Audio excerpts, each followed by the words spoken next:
perseverancia de nais e pais preocupados pola situación deste centro, presión e, polo tanto, vostedes vense obrigados a actuar. Pero o grave é que, como digo, levamos meses e o ten denunciado a propia AMPA esperando e agardando que se poñan solucións a moitos dos problemas. Algún se podería ter feito, outro non, e o certo é que até este momento non se ten realizado ningunha actuación nese centro.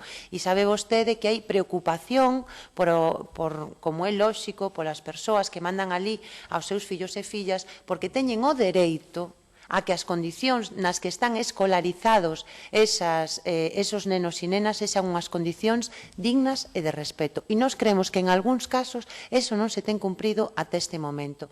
Este ano, como chove moito, pois cada vez que falamos de pingueiras nos din que hai choveu moito, entón por iso hai pingueiras. Non, porque supoño que na súa casa e no seu despacho non lle chove. E se un na súa casa ou no seu despacho ten un problema deste tipo, busca rapidamente como arranxalo. A nós, por eso, falamos de desleixo, porque creemos que seguramente había cousas que, na que non foran as reformas estruturais, que se podían ter feito para evitar esta situación. E o grave é que a Administración só se mova porque hai presión e movilización, neste caso, do alumnado. Mire, faltan 15 días para que remate o curso. Eu interpreto que as obras van a empezar en xullo, non neste mes, que estamos en xuño, non? Empezarán no mes de xullo e que van a ter un prazo de execución de 2 meses. En todo caso, hai 2 aspectos aos que vostede non fixo mención e que nós sí que creemos que son importantes.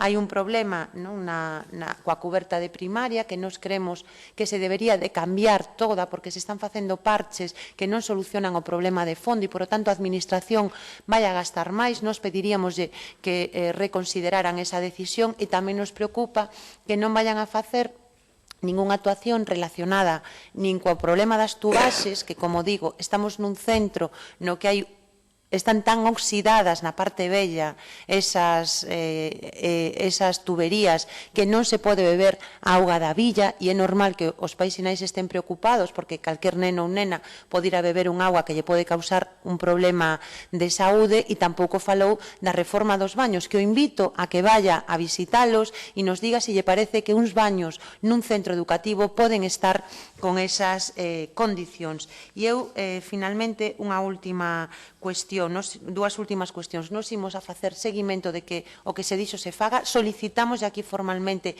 que revisen esa decisión de non actuar en todos os problemas que hai, porque, como digo, non nos parecen menores. E unha última cuestión. Nos claro que sabemos que hai un problema coa ampliación que se fixo no ano 2007. Estivemos ali e vimos, e parécenos lamentable que unha obra pública teña tan pouca calidade, sobre todo cando se investiron tantos cartos. Por lo tanto, que animaríamos, e que xa sei que a empresa quebrou, que hai un problema derivado tamén dese tipo, mas iso non quita para que a Administración actúe, investiga e faga reclamacións que teña que facer, porque non é lóxico que un edificio público feito hai tan pouco tempo teña unhas deficiencias tan importantes. E aí sí que é unha obriga que ten a Administración a actuar, porque efectivamente as obras non as fai ningún secretario xeral actual nin o anterior, mas sí creo que a Administración debe velar porque no uso dos recursos públicos se cumplan coas calidades e, por lo tanto, se xa goberno A, B, C ou D, entendemos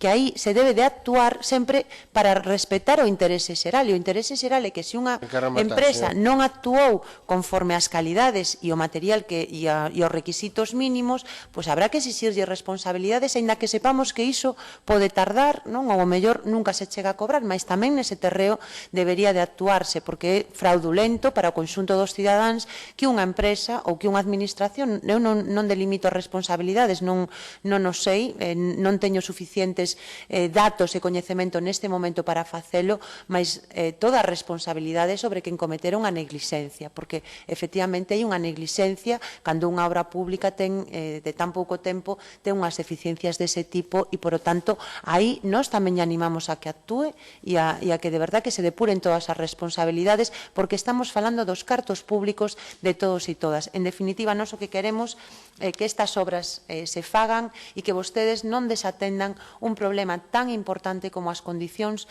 nas que estudan os nosos nenos e nenas de hoxe, porque pensamos que a inversión máis importante que colectivamente podemos facer. Moitas gracias. Moitas gracias, señor Pontón. Turno de peche para o señor secretario xeral. Señoría, bueno, o primeiro que a verdad